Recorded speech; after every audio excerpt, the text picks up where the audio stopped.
Good evening, friends.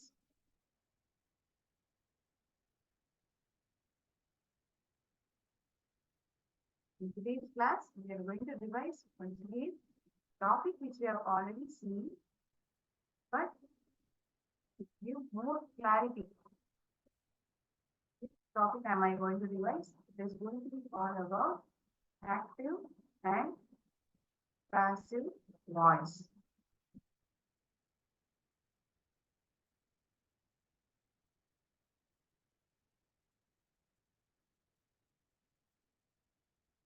Active voice, what happens? If the subject, who is the one who is performing the action. செயலானது யார் செய்யறாங்க? செயலை செய்யும் நபர். அதை ஆங்கிலத்தில் நாம் சப்ஜெக்ட் என்று அழைப்போம். Subjects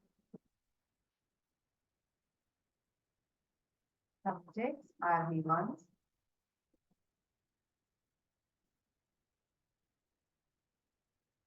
performing the action.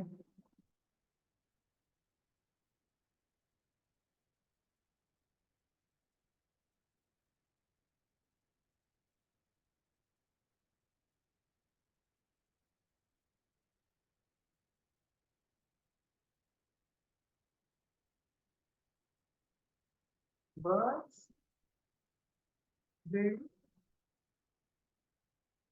the nest.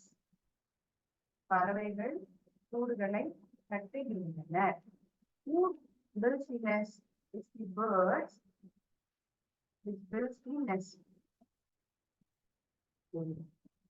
Subjects are the ones performing the action. Birds are the subject over here.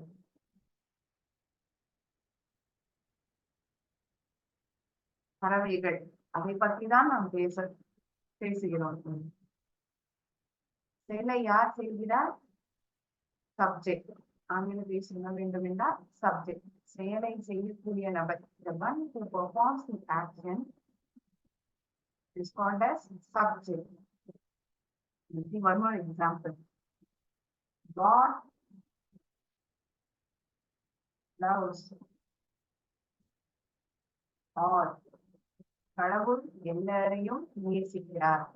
Who loves everyone? God who loves everyone. Who is being talked about? It is God who is being talked about. Subject is God.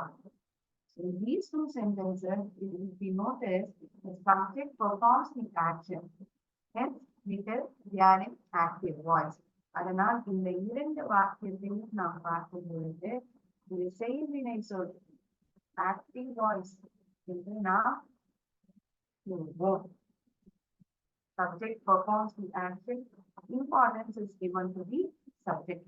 One who does the action, importance is given to the subject who alone performs the action.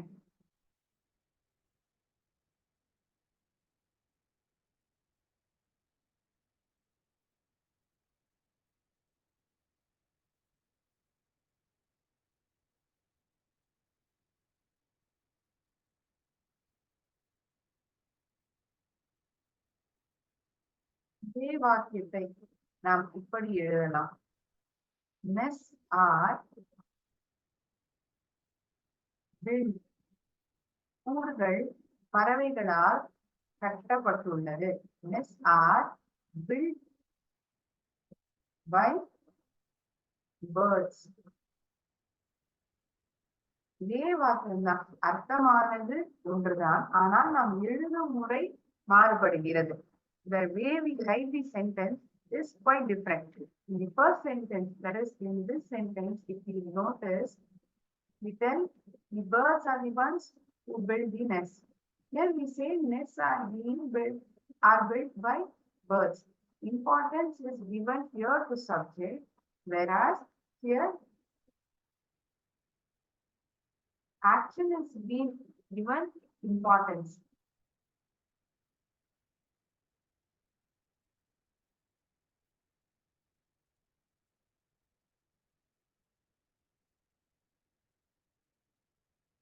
Nests are built by birds. The subject verb, object. In this pattern, if at all the sentence is written, செயலை செய்யும் நபர் என்ன செயலானது செய்யப்படுகிறது, நாளை போய் அந்த செயலை அடைகிறது. What is being performed by the subject? செயலை செய்யக்கூடிய நபர் செய்த செயல் யாரை போய் அடைகிறது, அது ஆப்ஜெக்ட். ஸோ சென்டென்ஸ் வந்து இந்த பேட்டர்ன்ல இருந்ததுன்னா அதை ஆக்டிவ் வாய்ஸ் அப்படின்னு சொல்லுவோம். சப்ஜெக்ட் தொடர்ந்து verb, அதாவது செயல், அதை தொடர்ந்து ஆப்ஜெக்ட்.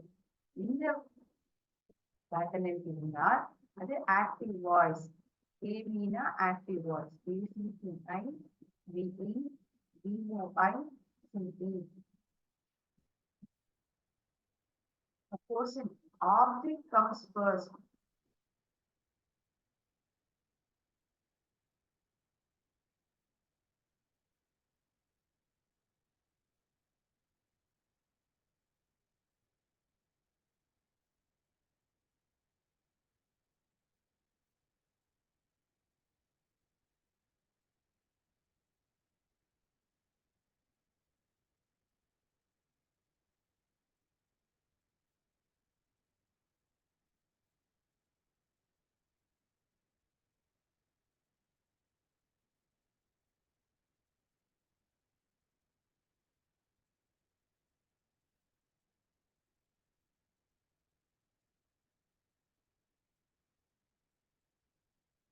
ஆப்ஜெக்ட் ஆனது முதலில் எழுதப்படுகிறது, பிறகு துணை செயல் சொல், பிறகு மெயின் verb. இந்த மெயின் verb ஆனது பாஸ்ட் பார்ட்டிசிபல் ஃபார்மில் எழுதப்பட்டிருக்கிறது.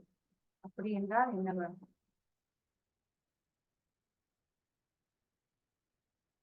ஒருவேளை இந்த உதாரணத்தை நாம் பார்த்தால், birds build the nest. பறவைகள் கூடுகளை கட்டுகின்றன. It is in present tense. Here, if you notice, are built அப்படின்னு எழுதி. இந்த buildங்கிற வார்த்தை இங்கிலீஷ்ல நம்ம என்னன்னு சொல்லுவோம்னா past participle form of the verb.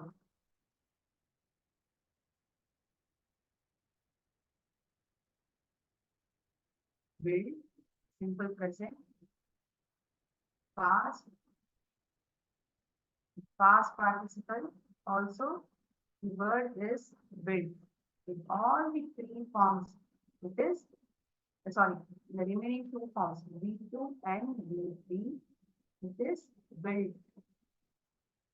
Base form of the verb is build. இதிலே இருந்துதான் அடுத்த form of verb மாறுகிறது. Nests are built by birds. இந்த ஆறுங்கிற வார்த்தை தான் helping verb, துணை செயல் சொல். Which என்றால் helping verb. Nest built by birds அப்படின்னு சொல்ல மாட்டோம். பறவைகளால் கூடுகள் கட்டப்படுகின்றன. Helping verb.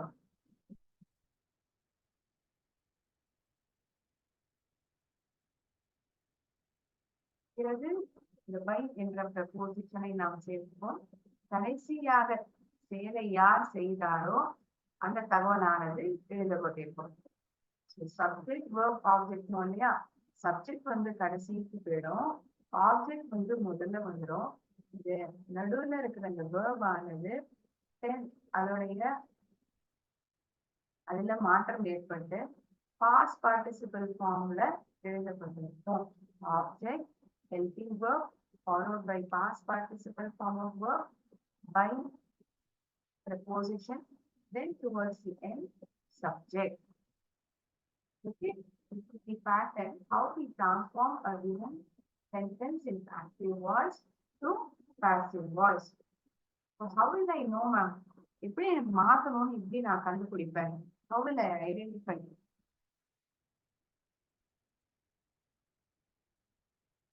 There are steps. As I told before, there are 5 steps. 5 steps are there that we follow to transform a given sentence from active voice to passive voice. Identify subject, verb, object. முதல்ல அந்த வாக்கியத்தை படிச்சு எது subject, எது verb, ஆப்ஜெக்ட்னு identify பண்ணணும். Identify S we ஓ. அடுத்தபடியாக நாம் என்ன செய்வோம்? ஆப்ஜெக்ட் வந்து சப்ஜெக்டினுடைய இடத்திற்கு வந்துவிடும். சப்ஜெக்ட் ஆனது ஆப்ஜெக்டினுடைய இடத்திற்கு வந்துவிடும். அதுக்கு நம்ம இங்கிலீஷ்ல என்ன சொல்லலாம்? இன்டர்சேஞ்ச், மாற்றி அமைக்கப்படும். அதனுடைய இடம் மாற்றி அமைக்கப்படும். Interchange subject and object. சப்ஜெக்டையும் ஆப்ஜெக்டையும் இடத்தை மாற்றணும். சப்ஜெக்ட் வந்து கடைசிக்கு போயிடும், ஆப்ஜெக்ட் வந்து முதல்ல வந்துடும்.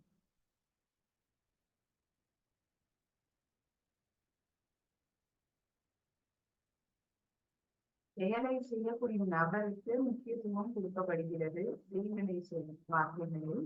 அதே போல் செயல்பாட்டு வினை சொல் இது போன்ற இருக்கும் வாக்கியங்களில் என்ன செயலானது செய்யப்பட்டுள்ளது அதற்கு தான் முக்கியத்துவம் கொடுக்கப்பட்டிருக்கும்.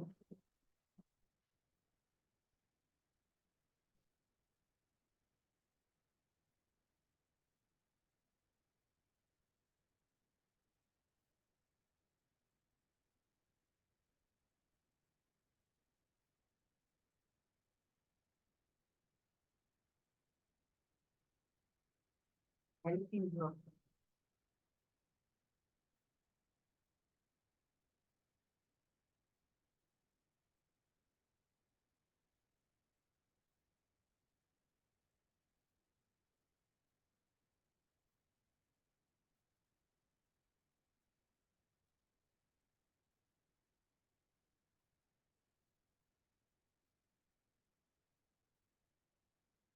Change verb to past participle form.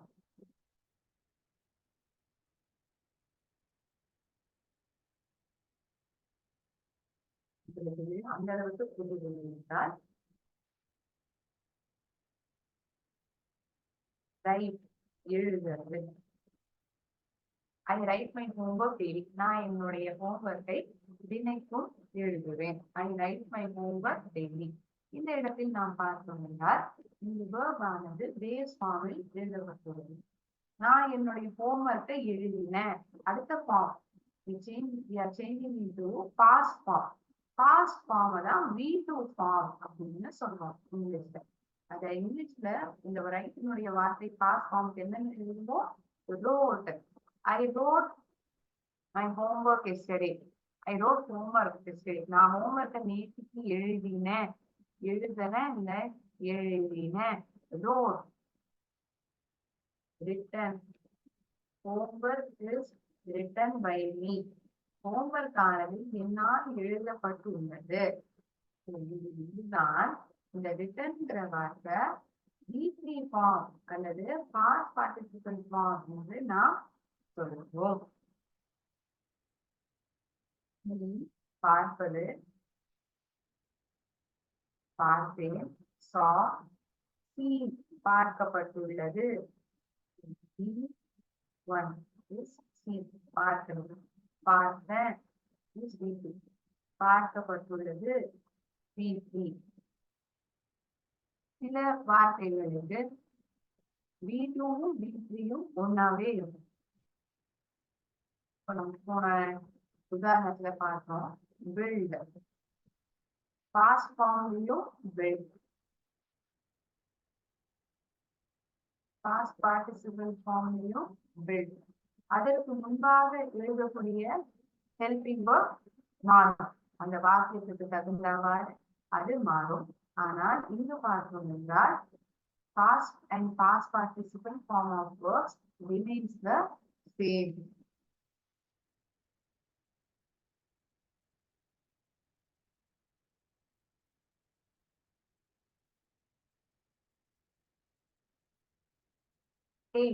எடுத்துக்கோ, எடுத்துட்டேன். took எடுக்கப்பட்டுள்ளது. taken.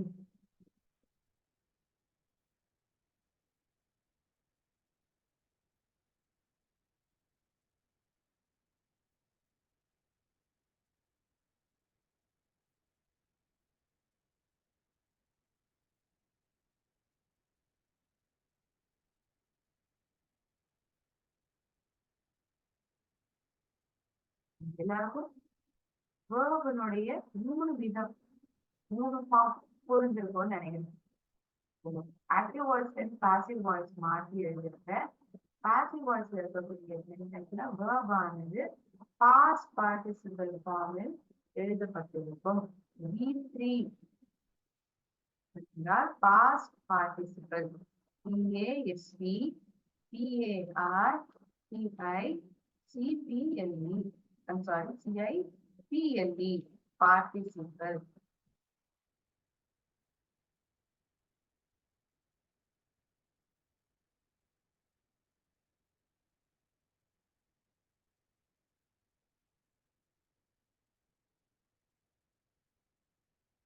சில வாக்கியங்கள் அதை நாம் பாசிவ் வாய்ஸ் இருக்கு, அதாவது சுலபமான வாக்கியங்கள், எளிமையான வாக்கியங்களை நாம் பாசிவ் வாய்ஸில் மாற்றி எழுதி பார்க்கலாமா?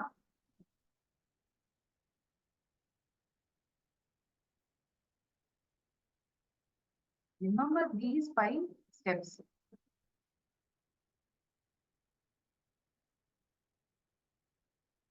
I got right last step.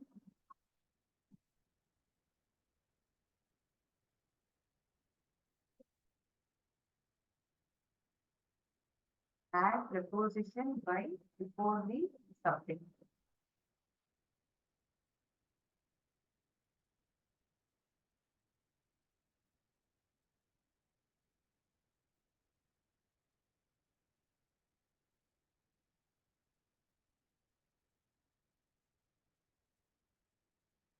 ஐந்து ஸ்டெப்களை நீங்கள் நினைவில் வைத்துக் கொண்டால் உங்களால் சுலபமாக ஒரு வாக்கியத்தை பாசிவ் வாய்ஸ் செய்பாட்டு வினை சொல்லாக மாற்றி அமைக்க முடியும்.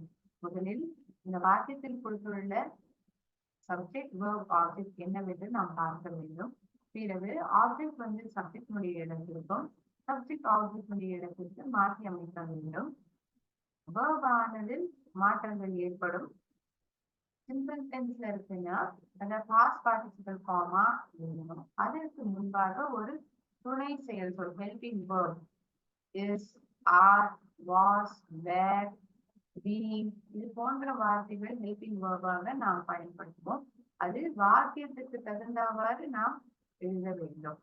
அடுத்தபடியாக வேர்ப் ஆனது பாஸ்ட் பார்ட்டிசிபிள் ஃபார்முக்கு மாற்றி எழுத வேண்டும்.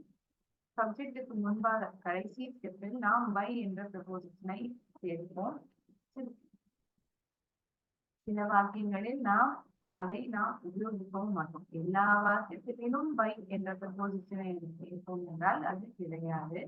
Not all sentences require the preposition by before the subject. Depends upon the sentence which is been given. Okay.